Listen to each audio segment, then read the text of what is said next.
Hello दोस्त। आज का हमारा टॉपिक गुप्त साम्राज्य से है। आज आप सबको हम गुप्त साम्राज्य पढ़ाने वाले हैं, यही हमारा चैप्टर है। चलिए स्टार्ट करते हैं।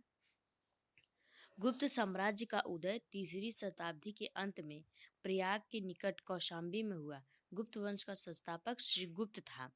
श्रीगुप्त जो गुप्त वंश के संस्थापक थे, और श्रीगुप्त ने गुप्त वंश की स्थापना की थी।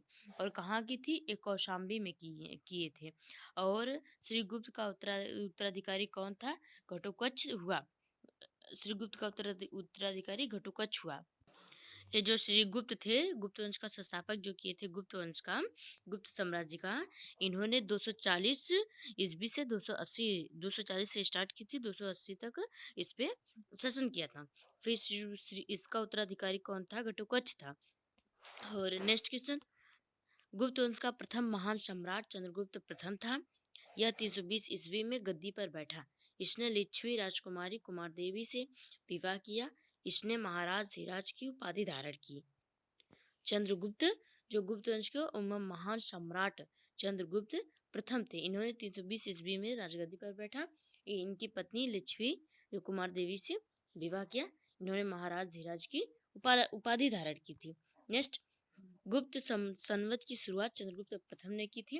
जो गुप्त संवत थे उनकी शुरुआत चंद्रगुप्त प्रथम ने किए थे। और चंद्रगुप्त प्रथम का उत्तराधिकारी समुद्रगुप्त हुआ, जो 335 ईस्वी में राजगद्दी पर बैठा।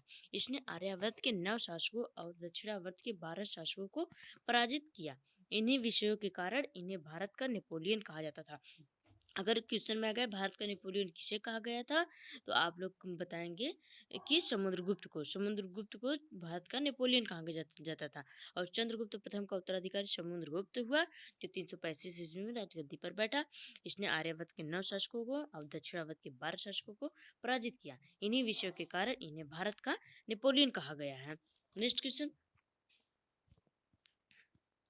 समुद्रगुप्त विष्णु का उपासक था। जो समुद्रगुप्त थे वो विष्णु के उपासक थे। समुद्रगुप्त का दरबारी कवि हरि सेठ था, जिसने इलाहाबाद प्रशस्ति लेखक की रचना की थी। अगर पूछा गया कवि हरि सेठ कि किसके लेखक किस चीज का लेख किए हैं, तो आप बताएंगे प्रशस्ति लेख की रचना की है।